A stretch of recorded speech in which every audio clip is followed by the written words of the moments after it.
Hello, this is Christian Mangrum with Mangrum Career Solutions. I've been a manufacturing recruiter for more than 10 years now, and that includes two recessions, unfortunately.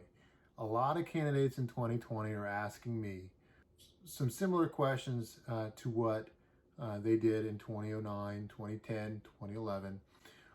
One question is, how do I make sure to get seen or noticed by a hiring manager or a recruiter?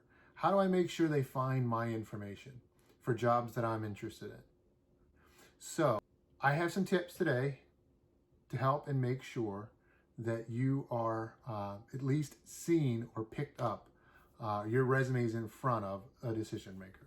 So these principles can be applied to LinkedIn profiles or social media as well as resumes, but because there's a lot of software tools that are being used today. Number one, make sure you have the basics down accurately on your resume. You might think it's common sense, but I have a little twist on this also to consider. So obviously your name, your phone number, your email address, but you want to have it on there in a way that you make sure the software picks it up.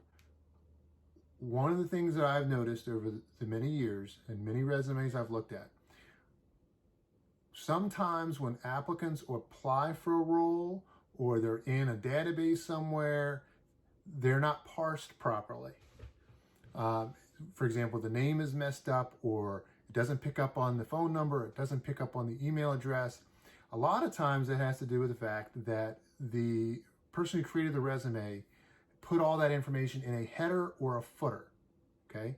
So sometimes the software doesn't accurately pick up that information, and it's not parsed properly, which causes problems. Generally, when you apply or you're in a software on a database somewhere, it creates a profile for you, right? And that profile parses out different things about you.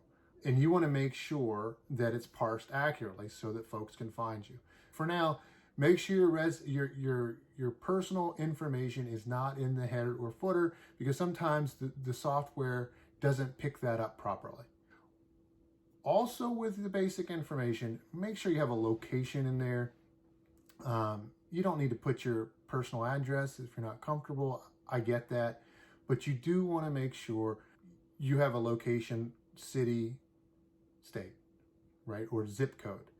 Because you don't think about it, but one of the first things that a recruiter or a hiring manager is going to put into their software or their search engine is going to be a location, right? The company exists somewhere, and they're generally targeting someone that lives in their community or lives in their city, right? And so if you don't have that on there, it may not get picked up. Number two, your employment history. Everyone puts their employers down, right? You know, say you worked for a specific company, whether it's P&G or a manufacturing company. I work exclusively in manufacturing across the country, but these can be applied to any industry as well as any level.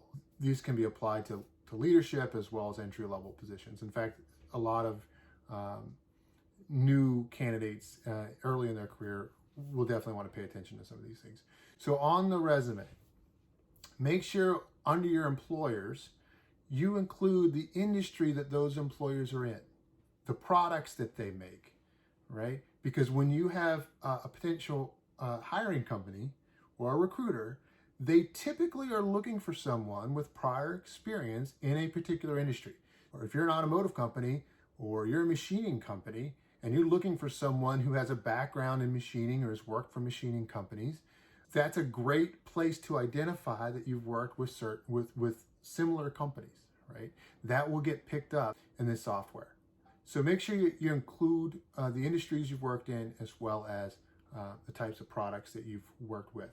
Underneath that, you're going to want to make sure in your responsibilities that you're including as many keywords as possible. Now, you want to make sure your resume stays professional and clean and organized, right? So it should just be a bunch of gobbledygook of keywords. So say you're in continuous improvement. You're going to want to, if you have a background in Lean, Six Sigma, Toyota production systems, whatever the case is, you need to make sure you have that information in there. Because when someone is looking for a continuous improvement manager, for example, they're most likely searching for those types of skills, right? So if you don't have it listed in your resume, it's not going to say, oh, Chris has this in their background and he's at the top of the list. Number 3, make sure that you're including certifications and training that you've received, not just your degree. With certification and training, you want to make sure that's listed on your resume, because a lot of companies are targeting candidates with certain skills and certain training. You're going to want to make sure that you've identified that, hey, I have been certified with Six Sigma, or I've been certified as a project management professional, a PMP, or I've been certified with a PE license. Now, to summarize all these things, you want to think in terms of your resume as your presentation of yourself to any potential client, right? And you want to make sure that you can be found. They're using software to shortlist the abundance of candidates that they get. You want to make sure that that software picks you up. So if there's 10 candidates and only 3 of them have all the keywords that they're looking for, right? It's going to show that these are great matches for this particular position. It'll shortlist those 3 candidates. They'll be in front of the hiring manager. They can easily identify that, hey, yeah, they have the background that we need. And then they'll get the calls. And then, so once they get the calls, they may or may not be a fit, right? They may not be exactly what this person is looking for. And then they may reevaluate other candidates. They may call them or dig into it a little more. They also may not.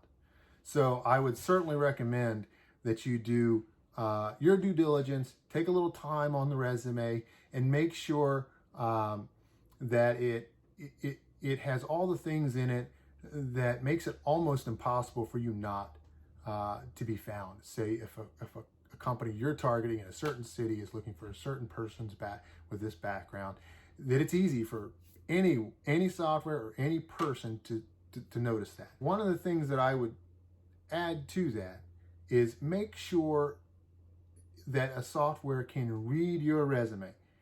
Don't get too fancy. Everyone knows how to use software nowadays.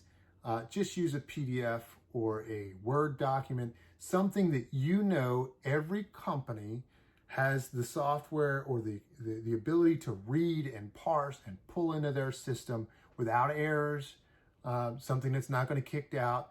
I know a lot of folks, they put their information in a different format. Like I said, those headers, but they'll put them on the side or different things. If the software cannot read your resume, if it's not in a typical format, it will a lot of times won't even import it into the system. It'll kick it out. It'll just have an error code. And sometimes folks will go back and they'll see those and they'll get them back in the system, and sometimes they won't.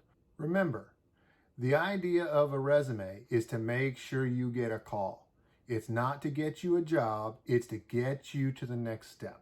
It is introducing yourself. It is not closing the deal. So create the resume with that in mind.